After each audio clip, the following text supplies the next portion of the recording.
what a great finish. And you saw the faces of two great jockeys, and there they are, stooling those horses down to the finish. Greg Hall and Mick Dittman on Amy Victoria Derby Day for 1996.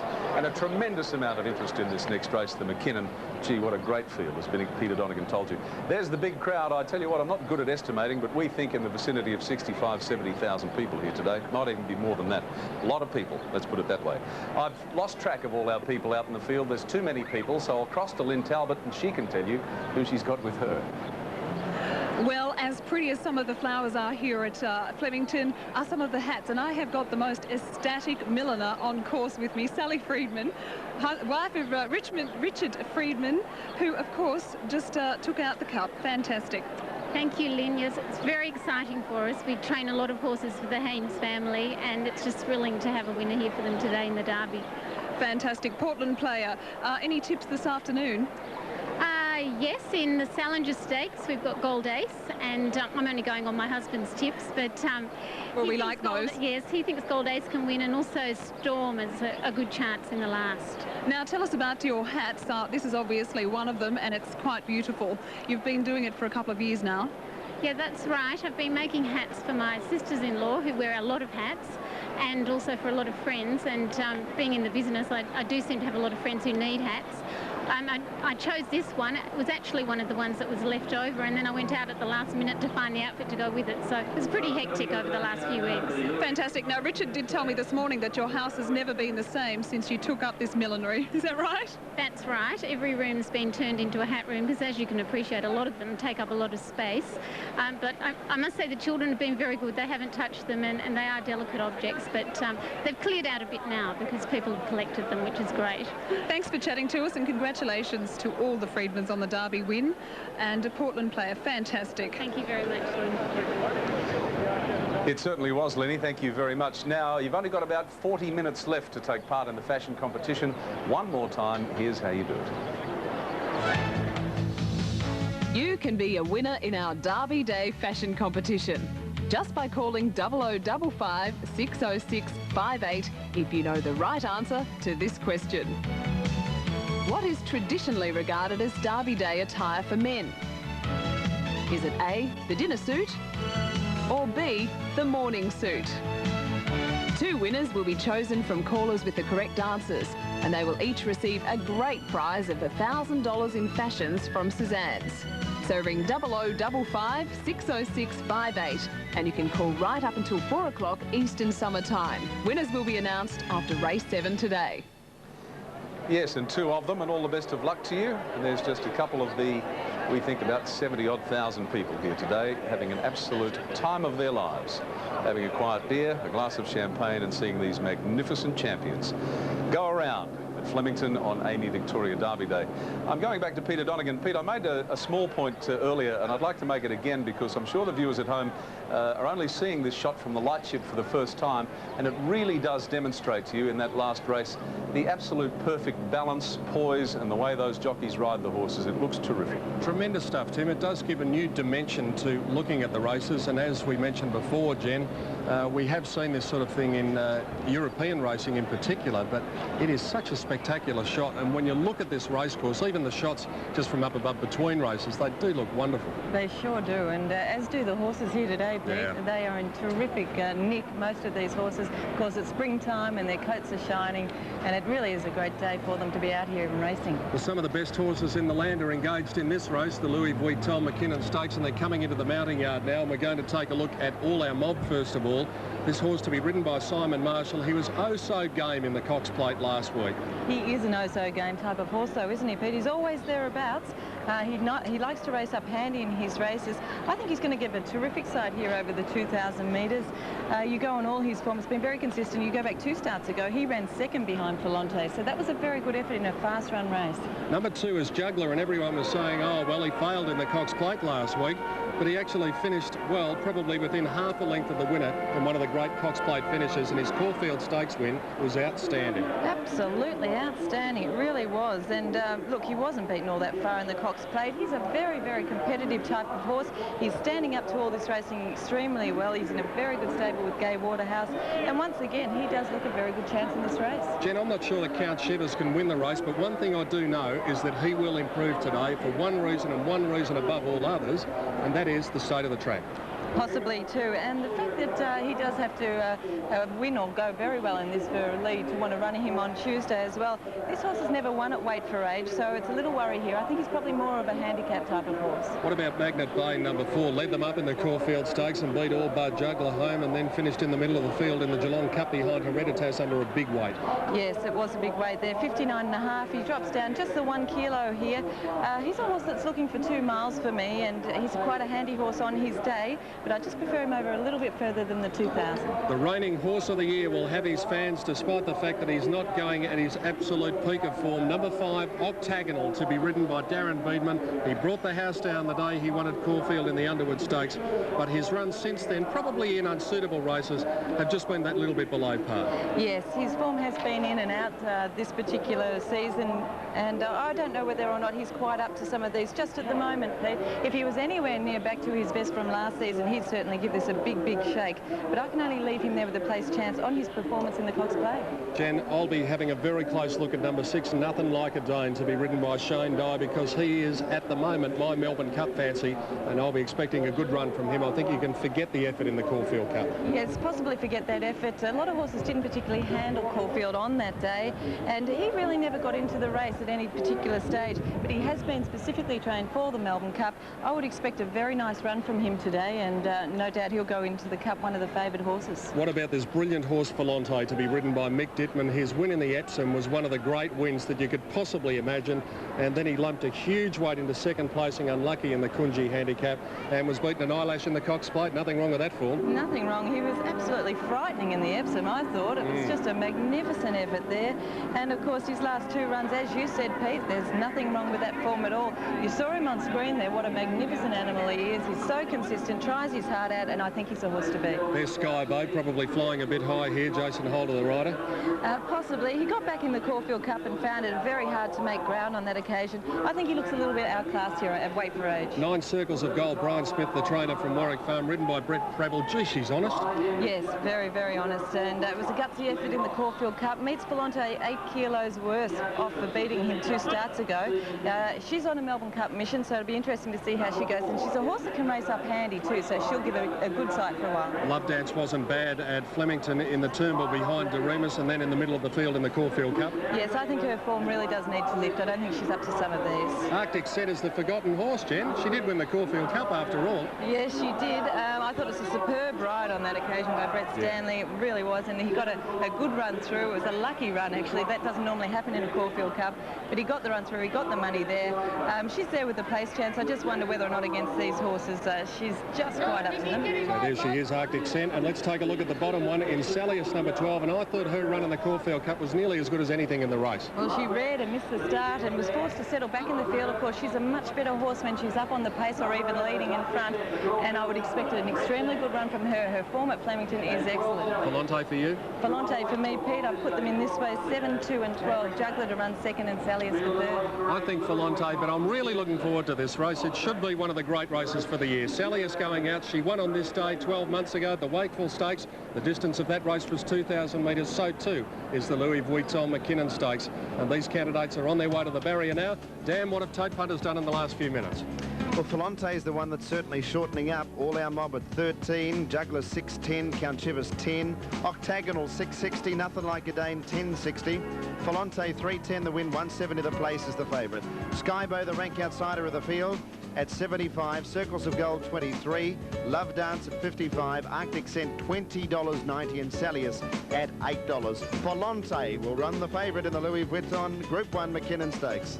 And rightly so too. I think he deserves favouritism, Volante. He won the Epsom on a big track in magnificent fashion. He's up to 2,000 metres here, but he'll handle it. There's All Our Mob, one of Gay Waterhouse's strong team. He is such an honest animal. In fact, they all are. We're going to see one of the highlights of Derby Day after this break, the Louis Vuitton McKinnon Stakes.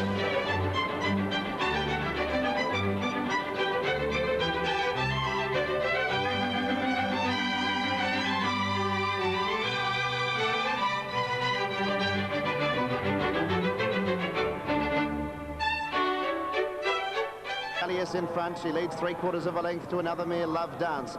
Volante, the favourite, with the run of the race third.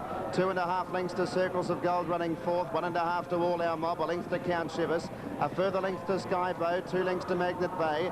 And then came Arctic Scent on the inside of Octagonal. Juggler is fourth last. And Nothing Like a Dane last, and about 12 lengths off the leader, which is Salius. As they work past the 1200, Salius leads 3/4 of a length. Love Dance second, 2 lengths away. Volante having a lovely run. Another 2 to Circles of Gold. 1.5 to All Our Mob. 1.5 to Count Shivers and Magnet Bay. Then Juggler on the outside of Skybow. 1.5 to Octagonal. 1 to Arctic Scent, and 1 length away, Nothing Like a Dane. As they run up towards the 800, Salius in front. She leads 1/2 length to Love Dance. 2 away, Volante. It's had a beautiful run. In fourth position, All Our Mob on the outside of Circles of Gold. Then 1.5 to Count Shivers, Magnet Bay. Juggler's a long way back. He's fourth last on the outside of Skybow. Octagonal third last from Arctic Centre. Nothing Like a Dane last of all. Salius in front, 450 to go. She's 1.5 clear. Love Dance under pressure. Volante got to second. All Our Mob running a race. Down to the 300. Salius in front. Dittman goes for Volante. Didn't find much initially. All Our Mob ran to Salius. Volante third. Count Shivers running on, but All Our Mob hit the lead. Inside the 150. All Our Mob in front. Volante trying to rally from Salius and Circles of Gold. All Our Mob in front. Volante won't get to him, and All Our Mob is going to win the McKinnon. All Our Mob from Volante, and third home Salius from Circles of Gold. A nice run, and so was Arctic Scent. Then Count Shivers, Nothing Like a Dane, Magnet Bay, Octagonal never in the race, nor was Juggler for that matter. Then Skybow. Love Dance worked too hard too early and tired to run last. Well, what a great horse he's been, Dan. He just keeps coming up, this horse. He's a 7-year-old. I think he's won a Rothmans 100,000 or a Stradbroke. He won the Turnbull Stakes, Newmarket. And now he's come out here and won the Louis Vuitton McKinnon Stakes. Ridden beautifully by Simon Marshall. Here we roll him here. Volante's the one there, one off the fence with Mick Dittman riding hard. Simon Marshall's gone to the lead on All Our Mob. Nice hands and heels. The one getting home on the outside, back a bit is Count Shivers. That was a nice run for the Cup. Circles of Gold. But here, Love Dance, it's dropped off. But All Our Mob, Simon's just pulled the whip here, getting right away from Volante. He's been a great horse. Certainly has. And third is Salius. It's 1, 7 and 12. Fourth, number 9, Circles of Gold. They've run 2 minutes, 0.8, which is a super time, a very quick run set up by Salius. Gay Waterhouse's drawn first blood on the first day. She's won the Group 1 McKinnon Stakes with All Our Mob. Here she is with Pete. Yes, and Gay's just chatting about the win, and he is a marvellous horse, isn't he? And we've had a bit of a frustrating time the last few weeks, running seconds and thirds and fourths, and today sort of indicated all that. It was a great win. He's always the forgotten horse, though, isn't he? He comes out at big odds every time. He wasn't forgotten today. Now, Gay, what about Nothing Like a Dane? He got to the line pretty well. Oh, he'll be the horse to beat in the Cup. He'll be the horse to beat in the Cup. You know, he got probably a bit too far back today, but there was a lot of speed on in the race. Nothing Like a Dane will be the horse to beat on Tuesday. Okay, thanks very much to Gay Waterhouse, the trainer of All Our Mob, the winner in the Louis Vuitton McKinnon Stakes.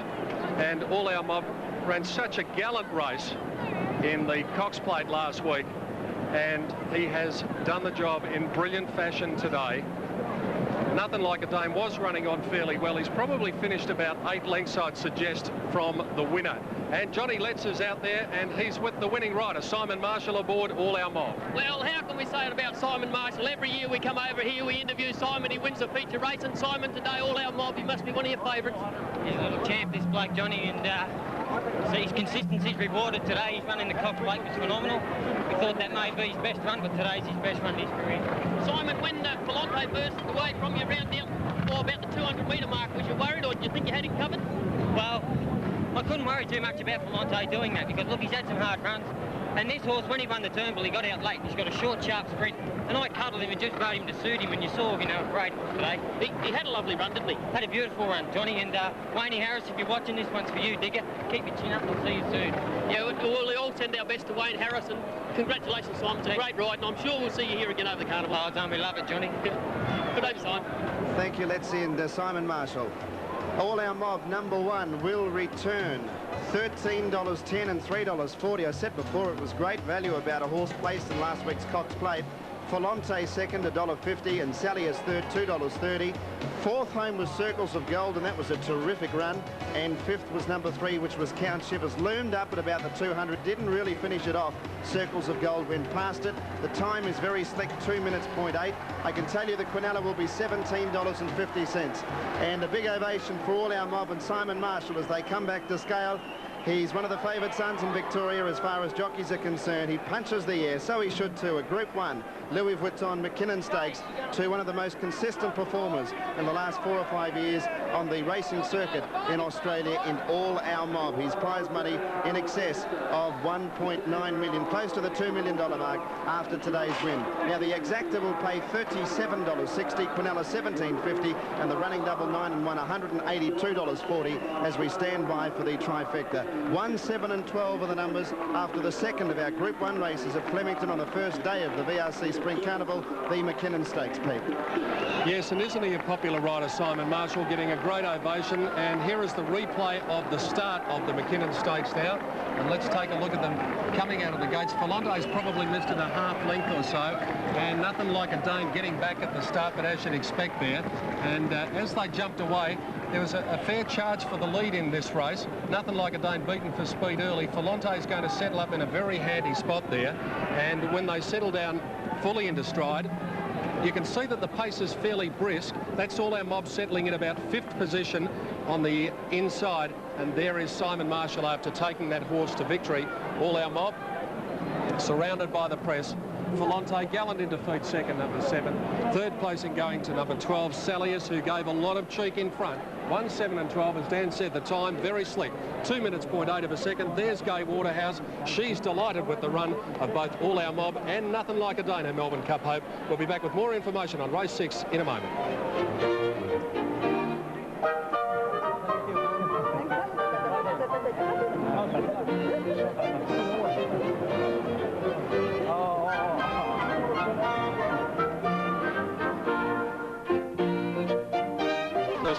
King, 58.5. Stephen King gets down and off the scales, which means that we're very close to... The numbers have been confirmed. Correct weight. 1, 7, 12, 9, 3 and 11. Here comes the finger. Correct weight. Correct weight is there on the Louis Vuitton McKinnon Stakes, and I dare say our tipsters and experts will discuss that race in great detail in the Melbourne Cup preview on Tuesday. A lot of interesting things to come out of that for the Melbourne Cup, but we've got totes ready for you. Here's Danny Miller. Tim, All Our Mob returns for $1 investment, $13.10 for the win and $3.40 for the place. 7 Folonte second, $1.50, and third number 12 Salius $2.30. Quinella paid $17.50. Trifecta $237.70, and the running double returns $182.40 on the combination of 9 and 1. It was a length and a quarter by 2 lengths, a short half head between third and fourth. Fourth was Circles of Gold. Fifth, number 3, Count Shivers. Sixth then was Arctic Scent, which was a good run from a Melbourne Cup point of view, and the time was 2 minutes, 0.8, which is very, very quick. All Our Mob, Simon Marshall taking up the Group 1 Louis Vuitton McKinnon Stakes. Thank you, Dan, and presentations are ready on the members' lawn. Here again is Rob Gaylard. Thank you very much, ladies and gentlemen. Presentation time, of course, for the Louis Vuitton McKinnon Stakes. Mr. Andrew Ramsden representing the VRC, but would you please welcome to the microphone the Chief Executive of Louis Vuitton Australia, Ms. Julia King. Ladies and gentlemen, good afternoon and thank you. I'm here on behalf of Louis Vuitton Australia for the Louis Vuitton McKinnon Stakes. But before I go on and say the right things about the horse, the trainer and the jockey, I'd like to really formally thank the VRC. We find this Derby Day one of the best things we are associated with anywhere in Oceania. So I'd like to thank the VRC, and I'd like to thank them for allowing us once again to be part of this day. Let me now congratulate All Our Mob and Mr. Wong, his owner, his trainer Gay Waterhouse, and the jockey Simon Marshall. I'd like to particularly congratulate Gay because she's a great supporter of ours, and I want to just say to you that I've always been told to put money on horses that wear the Veuve Clicquot colours, and All Our Mob was today. Ladies and gentlemen, thank you. Yes, and that's not a bad tip either. And there again is that absolutely magnificent shot from the lightship, and it really adds a new dimension to race day on Amy Victoria Derby Day. And an extremely interesting race was the McKinnon. Look at that. We need to take a short break. We'll come back and discuss all of this more after this.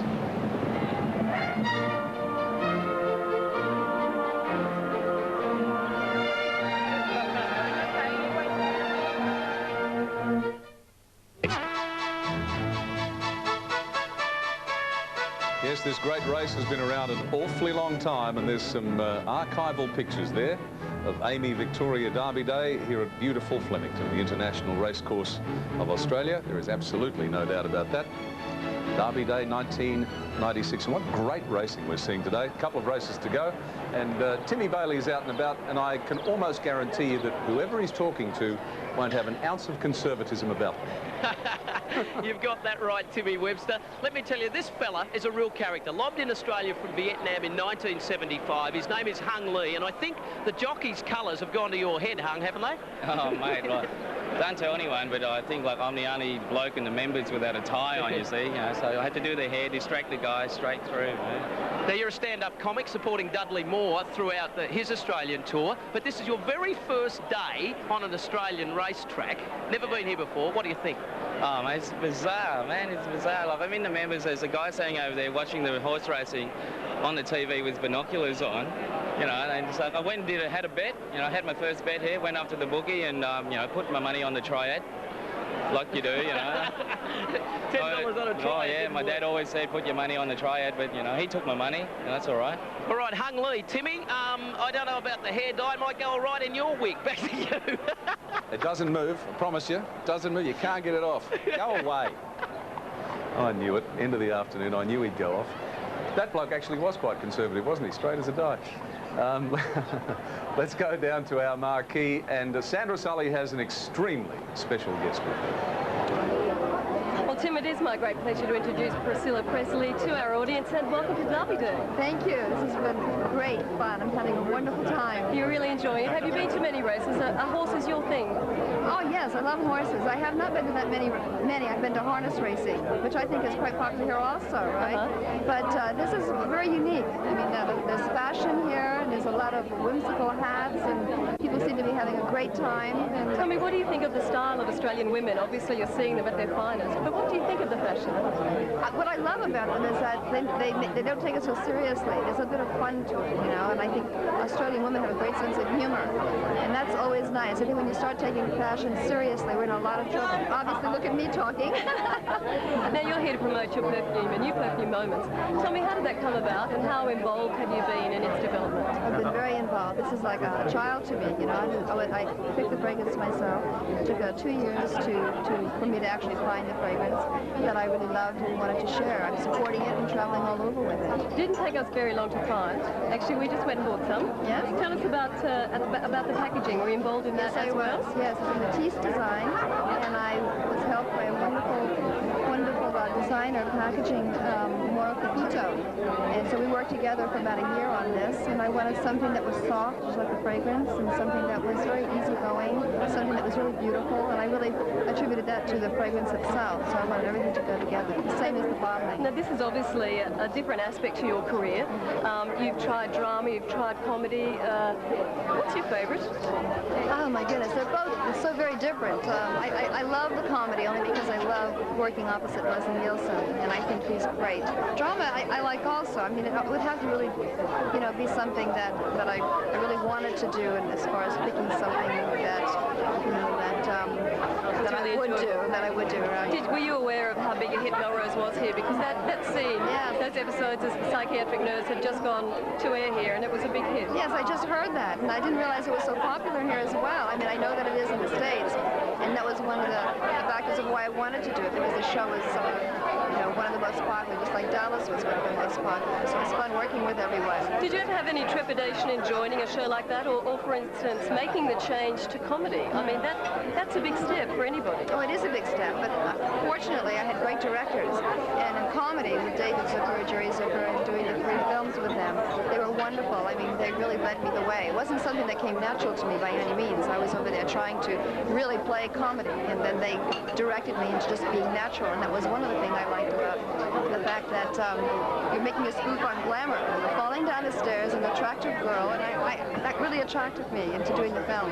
Your whole life you've been surrounded by celebrities and celebrity status, beautiful people, and you are a beautiful woman and have always attracted a lot of attention. I guess was that the appeal, to actually sort of send up in a way yourself and be able to be yourself? I sense that you really forged your own identity through that. Did you feel that yourself? Yeah, I think so. I mean, I don't think they expected me to actually come across as well as it did come across. They wanted to spoof. I wanted to spoof, but the fact that it played so well, the glamour against an attractive woman falling down the stairs, and I was game for it. And I think they were very reluctant and surprised that I was so game to do all the crazy things in the fall. There were some great outtakes on this that have never really been shown, where I'm doing flips all over the place. And it was, you know, again, it was, you have to not take life so seriously and have a little bit of fun. Well, that's what we're doing today. Yes, Tell me, have you backed any winners today so far? I did, and we won. I did Portland Player, and I'm so excited. I just presented the trophy, and can't ask for anything more, actually. No. I'm getting ready to leave, but it's great, a winner. Well, we want to say thank you for joining us. We really appreciate it. Enjoy the rest of your stay in Australia, and we hope you enjoy the rest of Derby Day. Thanks for joining us. Thanks so much. Okay, bye-bye. Priscilla Presley, you know, we seem to have been part of her life for an awfully long time, and she still looks absolutely beautiful. Of course, the King, God rest his soul, if he was still with us, he'd be in his early 60s now. We'll take a break on Derby Day and come back to you very soon.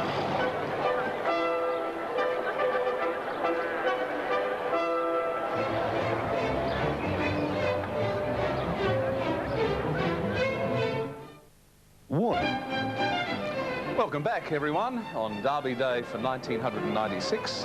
Amy Derby Day. Flemington looking absolutely sensational. I don't think a soul has left the track yet. It's such a beaut day, and we'll get the crowd for you shortly, and I'm pretty sure it's going to be one of the better ones, certainly, of recent times. Well, the next is the Challenger, a sprint for 1,200 metres, and there's some pretty handy horses engaged here too, Pete. Yes, Tim, that's enough reason for people not to go home, because they're going to see some of the best sprinters that we've got here in the Challenger Stakes, and it really is a top quality field.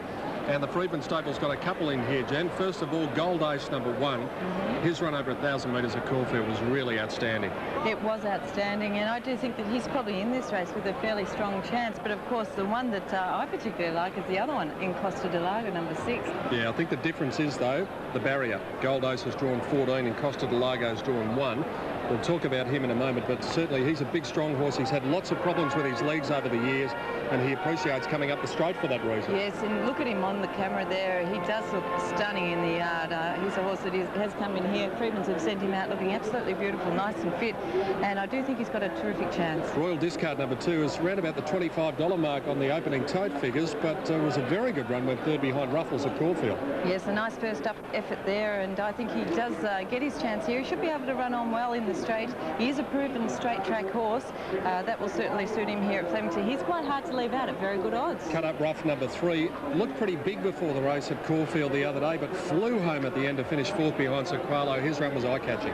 Very much so, and also he has won 4 races here at Flemington, so his record is very good. I think he probably looks to be one of the major chances in the race. He can get a little way back in his races, but he should be running on strongly at the end. Carptingly #4 is a very smart sprinter, an Oakley Plate winner, ridden by Mick Dittman here and hasn't started since the 8th of June. I think he's an interesting runner. I think Tim will have to keep a good look at the betting ring there. We'll see if there's any good money for this fellow. He's a quality sprinter. He's resuming. His fresh form is excellent. He did win the Oakley Plate fresh last season, so I think you do have to consider him. Now, what about in Costa del Lago, Jen? They were sort of looking towards a staying preparation. They might even have thought of the Derby with him. They were thinking Cox Plate at one stage, but he got injured in the Caulfield Guineas. They've freshened him up. What about Barrier 1 here? It's the big worry, though. That is a bit of a worry, because, of course, we saw the 1,200 metre race before and the winners were down the outside, but this horse really has been a superstar prior to getting injured. He really has gone on and won his races extremely well. I think he's an outstanding horse. I still give him